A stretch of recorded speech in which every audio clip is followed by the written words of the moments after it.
شروع اللہ کا نام لے کر جو بڑا مہربان نہایت رحم والا ہے۔ ایک طلب کرنے والے نے عذاب طلب کیا جو نازل ہو کر رہے گا، یعنی کافروں پر، اور کوئی اس کو ٹال نہ سکے گا۔ جو بلندیوں والے اللہ کی طرف سے نازل ہوگا، جس کی طرف روح القدس اور دوسرے فرشتے چڑھتے ہیں، اس روز نازل ہوگا جس کا طول 50,000 برس ہوگا۔ تو تم کافروں کی باتوں کو حوصلے کے ساتھ برداشت کرتے رہو۔ لوگ اس دن کو دور سمجھتے ہیں، جبکہ ہماری نظر میں وہ قریب ہے۔ جس دن آسمان ایسا ہو جائے گا جیسے پگھلا ہوا تانبا، اور پہاڑ ایسے جیسے رنگین اون، اور کوئی دوست کسی دوست کو نہ پوچھے گا، حالانکہ ایک دوسرے کو سامنے دیکھ رہے ہوں گے۔ اس روز گناہگار چاہے گا کہ کسی طرح اس دن کے عذاب کے بدلے میں سب کچھ دے دے، یعنی اپنے بیٹے اور اپنی بیوی اور اپنے بھائی اور اپنا خاندان جس میں وہ رہتا تھا، اور جتنے آدمی زمین پر ہیں، غرض سب کو دے ڈالے، پھر اپنے آپ کو عذاب سے چھڑا لے۔ لیکن ایسا ہرگز نہیں ہوگا۔ وہ بھڑکتی ہوئی آگ ہے، کھال ادھیڑ کر کلیجہ نکال لینے والی۔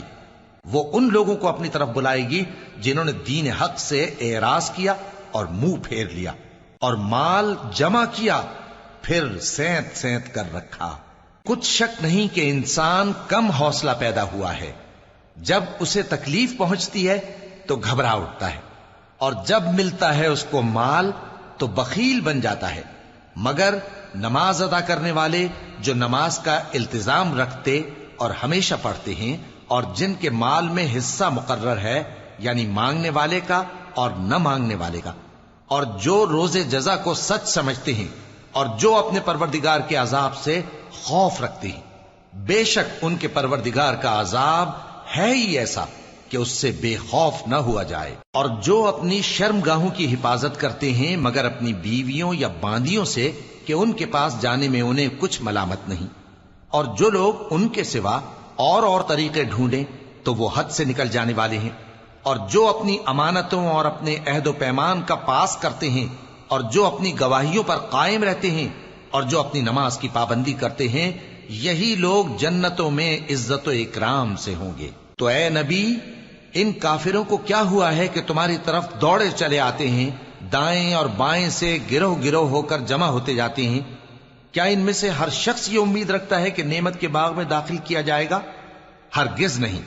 ہم نے ان کو اس چیز سے پیدا کیا ہے جسے یہ جانتے ہیں۔